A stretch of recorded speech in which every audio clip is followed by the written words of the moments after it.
बातमी अहिल्यानगरमधून आहे। मराठा समाजाकडून लग्न आचारसंहिता संमेलनाचं आयोजन करण्यात आलंय। लग्न आचारसंहितेचा प्रसार होण्यासाठी या संमेलनाचं आयोजन करण्यात आल्याची माहिती आहे। अहिल्यानगरात पहिल्यांदाच अशा प्रकारे मराठा लग्न आचारसंहिता संमेलनाचं आयोजन होतंय। अहिल्यानगर येथे मराठा समाजाच्या वतीने लग्न आचारसंहिता संमेलनाचं आयोजन करण्यात आलेलं आहे।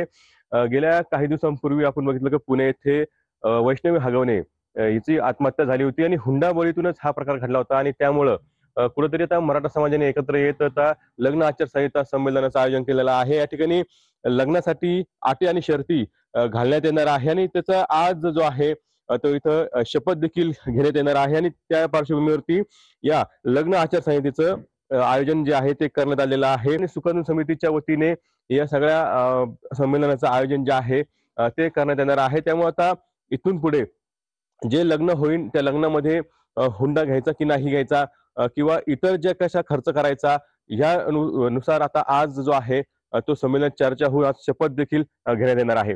कॅमेरा क्रमांकासह कुणाल जायकर, TV9 मराठी, अहिल्यानगर।